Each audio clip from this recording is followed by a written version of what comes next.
Olá pessoal, tudo bom? Como vocês sabem, eu sou o professor Sérgio Frois, responsável pela disciplina Matemática Financeira dos cursos de EAD. Hoje estaremos aqui fazendo uma revisão conceitual e também dando algumas dicas de como se preparar para a prova, né? Que a prova está se aproximando e eu tenho certeza que vocês estão estudando, porque já temos aí 10 unidades, né, colocadas para que vocês possam fazer a prova que se avizinha. Então, na verdade, nossa proposta hoje é fazer essa revisão teórica, tá? Como vocês já sabem, a matemática financeira tem um grande conceito por trás dela, que é o valor do dinheiro no tempo. Ou seja, você nunca pode se esquecer que essas promoções que estão no mercado, elas são apenas práticas comerciais. Que promoções são essas? Comprar uma geladeira de R$2.000 em 10 parcelas sem juros de 200.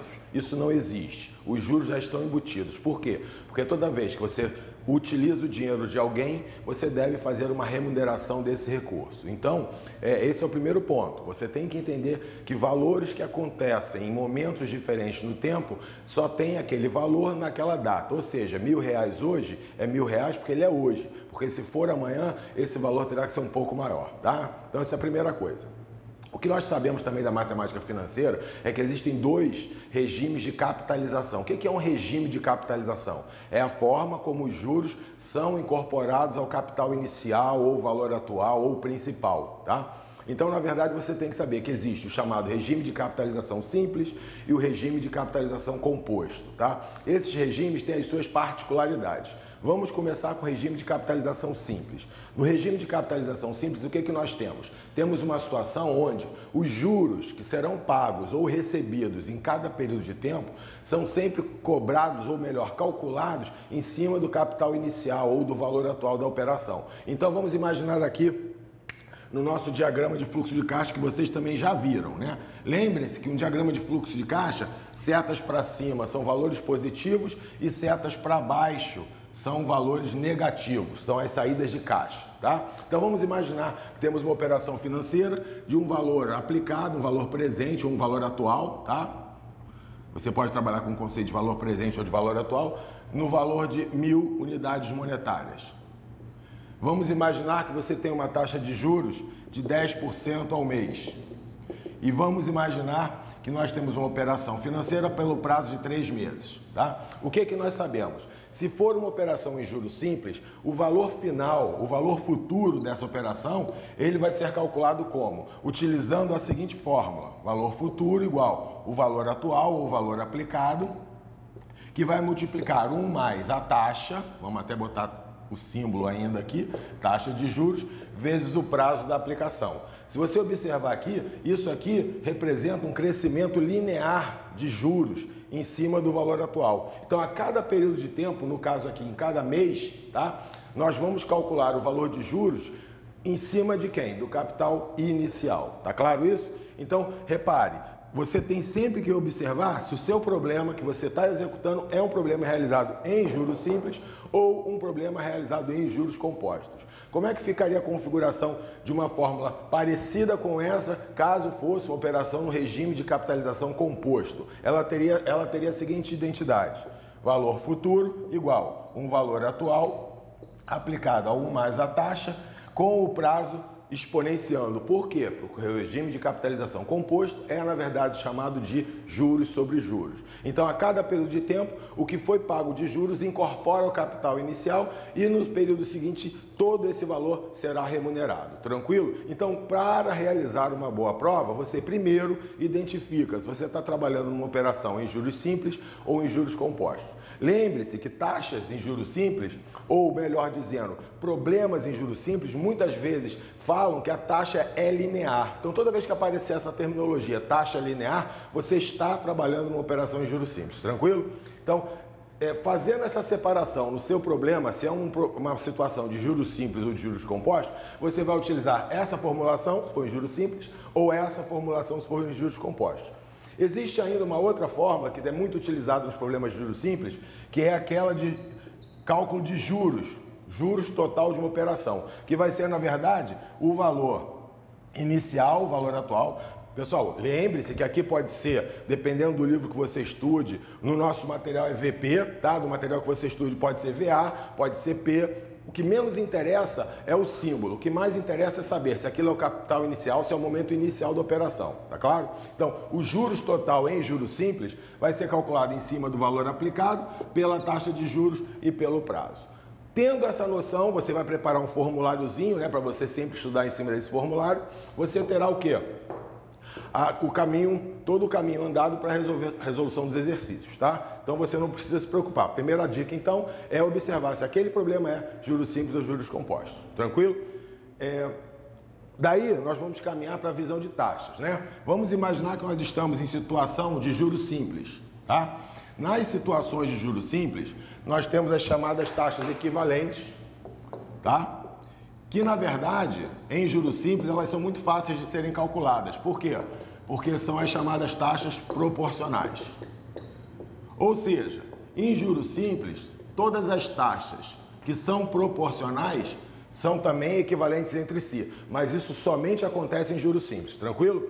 Então você tem que ter essa visão, por quê? Porque poderá cair o problema pedindo para você calcular uma taxa equivalente em juros simples a uma taxa, por exemplo, de 10% ao mês. Tá?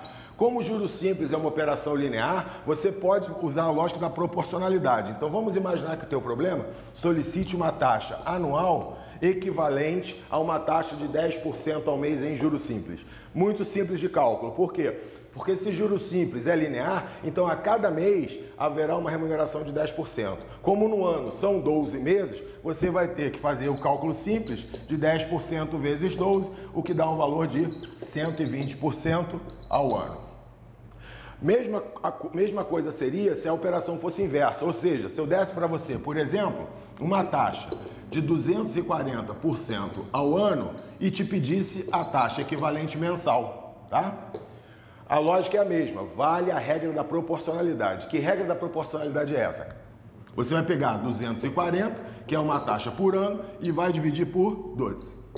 E aí você vai achar, nesse caso específico, uma taxa de 20% ao mês. Então, ao calcular taxas equivalentes em juros simples é muito fácil. Basta calcular as taxas proporcionais. Todas as taxas que sejam proporcionais entre si são também equivalentes em juros simples. Tranquilo? Outra coisa que eu ainda não falei, mas que é muito importante, é que as taxas, elas são fornecidas normalmente no seu formato percentual, tá? Então isso é uma coisa importante. Por quê? Porque quando você vamos imaginar que isso aqui é uma taxa linear, ou seja, uma taxa em juros simples. Vamos imaginar que numa operação de juros simples, né, onde eu estou calculando aqui o valor futuro, eu tenho aqui o valor atual, 1 mais a taxa vezes prazo, toda vez que eu for calcular o valor recebido ao final da operação, eu tenho que jogar aqui a taxa no seu formato não percentual, mas já no seu formato dividido por 100, tá? Porque o símbolo de percentual nada mais é do que por 100, de porcento, tá? Então você tem que fazer a divisão por 100. E aí você joga aqui na nossa formulação esse valor, tá? Então VF igual a um VA qualquer, 1 mais 0,1 vezes um prazo qualquer que é N. Outra dica importante, não se esqueça. O produto, ele tem prioridade em cima da soma. Então, você vai sempre fazer o produto primeiro, 0,1 vezes o prazo, e depois você adiciona esse 1 para depois fazer a multiplicação pelo valor aplicado. Não pode esquecer disso, tá, cara? Porque se você inverter, vai estar errando, tá? Lembre-se, então, produto, prioridade sobre a adição. Tranquilo? Outra coisa muito importante, você tem, vamos imaginar que o seu problema te forneça uma taxa 10% ao mês e forneça um prazo de 1 ano de aplicação. Essas duas unidades de tempo aqui, elas não são idênticas. E você, para substituir nas fórmulas de juros simples, e a mesma coisa vale para juros compostos, tá? Para você substituir nessas fórmulas, tanto a taxa quanto o período de aplicação tem que estar na mesma unidade de tempo. Então, por exemplo, se a taxa está numa base mensal, você tem que entender que num ano eu tenho 12 meses. E aí você vai jogar aqui 0,1 vezes 12, tranquilo? Outra opção que você teria, manter o prazo em 1 ano, você poderia achar a taxa equivalente anual, que nós já fizemos, que em juros simples seria uma taxa de 120% ao ano. Então aqui você poderia não jogar 0,1, mas sim 1 mais 1,2 vezes um ano, tranquilo? Ou você coloca 0,1 ao mês por 12 meses, tá? Ou você coloca a taxa de 120, lembre-se que eu tenho que dividir por 100, por isso que eu botei 1,2, vezes 1. Repare que o cálculo final é o mesmo, por quê? 0,1 vezes 12 dá 1,2, mais 1,2. E aí você multiplicaria pelo valor aplicado. A mesma situação acontece aqui, 1,2 vezes 1, 1,2, mais 2,2, tá? Aqui eu até falei errado, também seria 2,2, tranquilo? Então, essas são as dicas para nós não errarmos. Vamos repetir rapidamente. Observar sempre na nossa fórmula a coerência entre a unidade de tempo da taxa e a unidade de tempo do período de aplicação, ok? Situação 2. Você não pode esquecer de trabalhar a taxa no seu formato unitário, tranquilo? A mesma coisa vale, como eu já disse, para as operações em juros compostos, tá? Para as operações em juros compostos. Que operações são essas? Esse tipo de cálculo aqui, onde eu tenho o valor atual, 1 mais a taxa, elevado ao prazo, tranquilo? Aqui, taxa também no formato unitário e há a necessidade de coerência entre as unidades de tempo da taxa e a unidade de tempo do período de aplicação, tá? Repara que aqui você pode somar primeiro, para depois fazer a exponenciação. Cuidado, é exponenciação, tá? Então, na verdade, você calcular na sua máquina, por exemplo, 1,1 elevado ao quadrado, tá? Então, na sua máquina, você vai ter que procurar teclas de elevar, ok? Se for uma calculadora científica, às vezes ela é representada por um circunflexo, um chapéuzinho, é muito comum hoje em dia, ou então uma tecla que tenha o y elevado a x. Quando você tem ao quadrado, existe normalmente nas calculadoras uma função específica, x ao quadrado, você pode utilizar também. Mas vamos imaginar que não seja ao quadrado, seja uma operação à oitava. Essa não serve. Então você vai ter que fazer 1,1 elevado a 8 e vai apertar o sinal de igual, tranquilo? Se você tiver alguma dúvida, consulte o manual da sua calculadora para fazer funções exponenciais e serão necessárias, tá? Então, essa é a lógica da matemática financeira no que se trata, no que diz respeito a juros simples e juros compostos. Faltou uma coisinha, que é, na verdade, mostrar para você que em juros compostos, taxas proporcionais não são taxas equivalentes, tá? Essa regra de que taxas proporcionais são equivalentes vale apenas para juros simples. Em juros compostos isso não vale, tá? Então, se você tiver, por exemplo, duas taxas proporcionais em juros, 10% ao mês e 120% ao ano, tá? E eu vou imaginar aqui um prazo de 1 ano de aplicação. Se eu calcular esse meu valor futuro em juros compostos a 10% ao ano por 12 meses ou 120% ao ano em 1 ano em juros compostos, eu não obtenho o mesmo valor. Por quê? Porque taxas proporcionais em juros compostos não são o quê? Taxas equivalentes. Tranquilo? Como é que a gente faz cálculo de taxas equivalentes? Eu vou passar para vocês uma fórmula genérica, que ela é muito útil, tá? É sempre o seguinte, você está sempre querendo calcular uma taxa equivalente, é a taxa que você quer. O problema sempre vai te fornecer uma taxa, é a taxa que você tem, tá? E aí você vai fazer o quê? Você vai pegar o prazo correspondente a essa taxa que você quer, já vou explicar isso com mais calma, mas vai acompanhando só meu raciocínio. O prazo da taxa que você quer sobre o prazo da taxa que você tem. E vai subtrair um que é da fórmula, tá? Então, como é que você vai resolver isso? Muito fácil. Vamos partir do exemplo que eu estava colocando aqui. Vamos imaginar que eu quero uma taxa anual que seja equivalente a uma taxa mensal de 10%. Tá? Repara, eu quero a anual em relação a uma taxa mensal. A dica que eu também dou é você sempre pensar aqui em unidade de tempo dias, tá? Como assim, Freud? Explica. Claro que eu explico. Eu não quero uma taxa anual, prazo que eu quero. Eu quero uma taxa anual. Quantos dias eu tenho no ano? Eu vou aproximar pelo ano comercial. Vou usar 360 dias, tá? Já que eu quero a anual. Se eu quisesse uma bimestral aqui, eu colocaria aqui 60 dias. Se eu quisesse uma trimestral, eu colocaria aqui 90 dias. Se eu quisesse uma quadrimestral, colocaria 120 dias, mas eu quero uma anual, então eu vou colocar 360, tá? Se o problema fizer menção a ano civil ou exato, aí eu vou usar aqui 365, tranquilo? Mas não dizendo, você pode fazer com ano comercial, tá? Se não achar a resposta, você calcula com 365, é uma coisa bastante próxima a isso. Mas normalmente os problemas eles afirmam se o ano é comercial ou ano civil, tá? E embaixo é o prazo da taxa que você tem. Eu te forneci uma taxa ao mês. Eu disse que aqui esses 10% seria um valor por mês. Então, sendo a taxa de 10% ao mês, o prazo dessa taxa é para 30 dias. Percebeu? Então aqui você vai ter o quê? 360 sobre 30 vai dar 12. Ah, Froz, espera aí. Então, na verdade, eu não calculo a proporcional. Mas se eu quero anual, é como se eu estivesse pedindo a minha mensal 12 vezes. Exatamente isso. E você não pode se esquecer de subtrair esse 1. Tranquilo? E aí você achou uma taxa equivalente anual em juros compostos. Quer fazer um exercício? Pega aí o seu jornal de domingo, aqueles anúncios de automóveis, vai lá naquelas letras miúdas e lá vai estar uma taxa mensal, que é cobrada no financiamento, e do lado vai aparecer a equivalente anual. Faz essa conta que eu estou te mostrando, você vai achar o mesmo valor. Foi? Tranquilo? Bacana. Em juros compostos, nós temos uma única situação que deve ter cuidado, né, que o aluno deve ter cuidado, que é a chamada taxa nominal. O que é uma taxa nominal? É uma taxa que é colocada para a gente no seguinte formato, quando cai nos problemas. Vamos imaginar aqui, 60% ao semestre, capitalizada mensalmente, tá? Isso aqui é o que a gente chama de taxa nominal.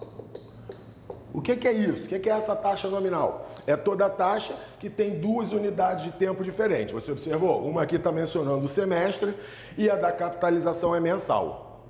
Essa taxa aqui é, na verdade, uma taxa que me permite calcular qual a taxa de juros real do financiamento. E que taxa de juros será essa? Sempre a da capitalização. Nesse caso, a capitalização sendo mensal, eu vou usar, na única vez que eu faço isso em juros compostos, eu vou utilizar a regra de proporcionalidade. Por quê? Porque eu estou precisando encontrar a taxa efetiva de juros compostos para esse problema específico com base mensal. Se no seu problema dissesse aqui capitalizado diariamente, eu estaria calculando a diária e faria uma proporcionalidade para dia, tá? Como é mês, eu sei que na verdade no semestre eu tenho 6 meses, eu vou pegar a taxa semestral e vou dividir por 6.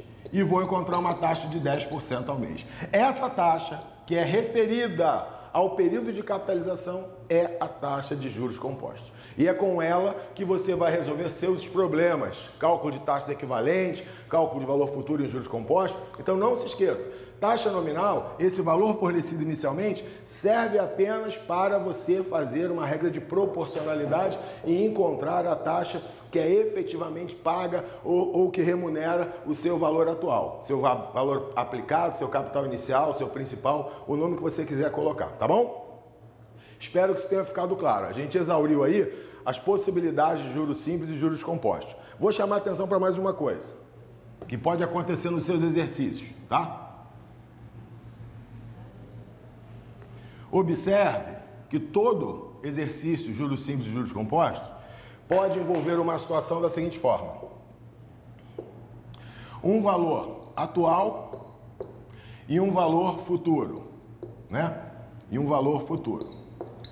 Eu mostrei para você que em juros simples, o valor futuro é o valor atual que multiplica 1 mais a taxa vezes o prazo, né? Foi isso que a gente fez aqui para juros simples. Mas pode ser que exista uma situação problema onde, numericamente, o problema te informe o valor futuro e você tenha que calcular o quanto foi inicialmente aplicado. Não se assuste porque o caminho é esse, tá? Numa situação hipotética, vamos imaginar que aqui eu tenho uma aplicação de 15 mil, eu tenho um prazo de 5 meses e eu tenho uma taxa de juros de 10% ao mês, tá? Não se assuste, utilize a mesma expressão, onde você vai substituir 15 mil igual ao valor atual, que é o que você quer calcular, não se esqueça, nesse problema específico, e aí você vai colocar aqui 1 mais 0,1, não se esqueça, E quando eu for multiplicar pelo prazo, eu tenho que observar se há coerência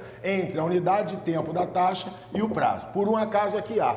Eu tenho uma taxa mensal e um prazo em 5 meses. Então eu vou multiplicar aqui por 5. Então eu vou substituir 15 mil igual valor atual. Lembre o que eu falei. Primeiro produto, 0,5. Mais 1,5. Né? E aí, não pode esquecer, o que eu quero calcular é o valor atual. Lembre-se que a igualdade me permite trocar de lado, sem fazer nada, porque eu mudei os dois lados. 15 mil. Então eu vou calcular para esse problema um valor atual onde eu tenho 15 mil divididos por 1,5. Beleza? E aí a gente calcula, acabou o nosso problema. Na verdade aqui vai dar 1.000, não é isso? 1,5 mil, vai dar 1.000, 1, 2, 3, vai dar 1.500, 10 mil na verdade, tá? O valor aqui é 10 mil, ok? 10 mil é a resposta do nosso valor atual, foi? Isso é muito importante, tá? A mesma coisa que eu fiz aqui poderia ser pedida em juros compostos, o que não mudaria nada, tá? Por quê? Porque você faria, já temos aqui o valor de 15 mil, né? A gente já sabe. Deixar ele aqui 15 mil, eu só vou montar a equação para juros compostos, tá? Eu tenho aqui uma expressão onde eu tenho 15 mil igual a um valor atual, 1 mais a taxa 0,1 elevado a 5 meses. Trocando de lado, eu tenho o valor atual é igual a 15 mil sobre 1,1 elevado a 5. Aí você, né? Estou sem calculadora, depois a gente faz essa conta, tranquilo? Então, observe que a fórmula que você utiliza para calcular valor futuro é essa. A que você utiliza para calcular valor presente, valor atual, é derivado dessa, porque vai ter essa configuração. Se eu quisesse trabalhar isso aqui melhor, isso aqui seria valor atual igual ao valor futuro descapitalizado ou dividido, né? Isso aqui seria a outra fórmula, mas eu não acho necessário você memorizar isso. Basta saber essa e dessa você deriva nos seus problemas, tá? Mesma situação aqui, porque essa fórmula tem essa identidade, tá? 1 mais I elevado a N. Tranquilo? Bom, isso aí é a maior parte das nossas unidades. Então a gente já falou tudo que nós podíamos falar sobre juros simples e juros compostos, ou melhor dizendo, regime de capitalização simples e regime de capitalização composto. Temos nas unidades finais uma operação chamada desconto, tá? Quando você tiver um exercício que mencione desconto racional, simples ou composto, você não se preocupa porque as regras de cálculo desses descontos, elas são idênticas à descapitalização ou capitalização em juros simples ou juros compostos. Então, desconto racional não há novidade. A novidade fica por conta do chamado desconto comercial, que nós vamos apresentar aqui o desconto comercial simples. O que é isso? São operações em matemática financeira onde o valor do desconto, o valor do abatimento, ou seja, aquele valor que é reduzido pela antecipação do pagamento de um título ou de uma dívida, esse abatimento é calculado sempre em cima do valor do título, tá? Normalmente as operações de desconto, elas são representadas pela letra N, que na verdade é o valor nominal da sua dívida, que tem sempre uma data de vencimento. Vamos colocar aqui 5 meses. Vamos imaginar que você quer, na verdade, antecipar o pagamento dessa dívida para hoje.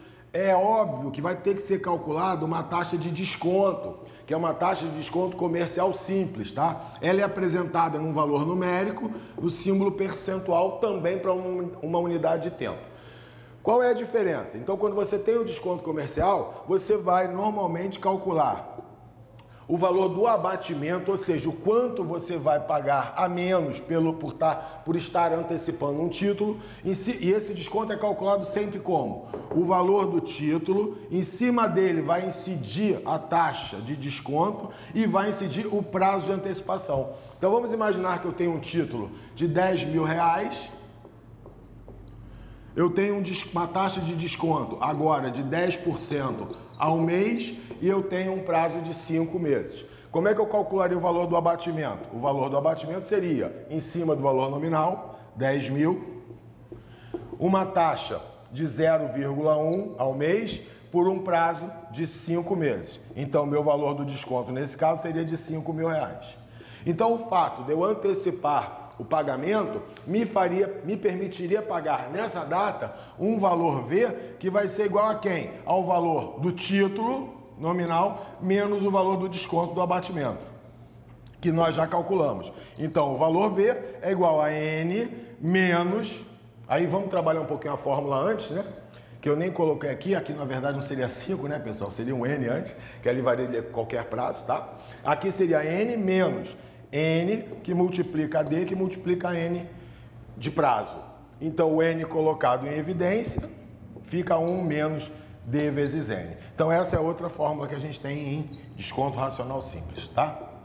Numericamente, esse problema, não precisaria nem utilizar essa fórmula. Por quê? Porque eu já calculei o abatimento de 5 mil. Então, o valor que eu vou pagar pelo título é, na verdade, o valor onde eu tenho o valor do título, 10 mil, menos o valor que vai me ser concedido de abatimento pela antecipação do pagamento, que é de 5 mil. Isso aqui dá um valor a ser pago, que é um valor atual, de 5 mil unidades monetárias. Ok? Então, esse aí é o chamado desconto comercial simples. Como eu disse, o desconto racional segue as regras de juros simples ou de juros compostos. Caso ele seja um desconto racional simples, caso ele seja um desconto racional composto, tá? Então, com isso, pessoal, nós fizemos uma revisão das 10 unidades. Lógico que a gente não pode esquecer que matemática financeira é um tipo de disciplina que necessita o quê? Trabalho braçal, ou seja, fazer exercício, tá? Então, não se esqueça de fazer seus exercícios exaustivamente.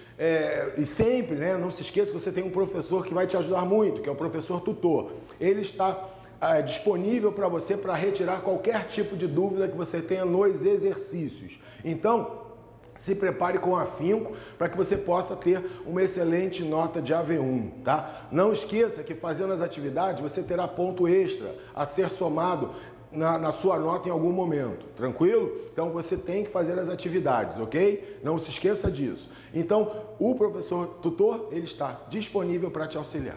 Dicas para a prova, pessoal, vamos recapitular algumas. Leia calmamente os exercícios, né? Tenha as fórmulas principais memorizadas. Faça a partir de um estudo de um formulário, que isso vai te ajudar muito, tá? E você com essas fórmulas em mãos, faça o seu estudo, faça o seu trabalho normal. Esse trabalho, na hora da prova em particular, vai gerar fruto. Primeiro, leia a questão com muita calma, sem comprometimento. Faça uma segunda leitura da questão, separando num papel quais são as informações passadas para você. Informação muito importante. Observe se fala se é uma operação em juros simples ou se é uma operação em juros compostos. Observe se caso se trate de uma operação de desconto. Identifique o problema em relação ao que ele está falando. Feito isso e de posse das informações, utilize o formulário para resolver o seu problema. Não haverá nenhum tipo de dificuldade maior caso você exercite com calma e antes, através dos exercícios disponíveis para você e durante seus estudos. Então, tenha bons estudos, conte com o seu professor tutor, qualquer coisa entre em contato conosco, a Carioca está aqui de braços abertos para te auxiliar na execução e no alcance dos seus objetivos em relação à AV1. Espero que nós possamos nos encontrar novamente na AV2, tá? Para que nós possamos fazer uma recapitulação das 10 últimas unidades de matemática financeira, ok? Conto com vocês, bons estudos, conte com o professor tutor e que tudo dê certo. Bom trabalho. Eu vou desejar boa sorte, para que tenhamos boa sorte, precisamos ter um bom trabalho. Bom trabalho para vocês, forte abraço.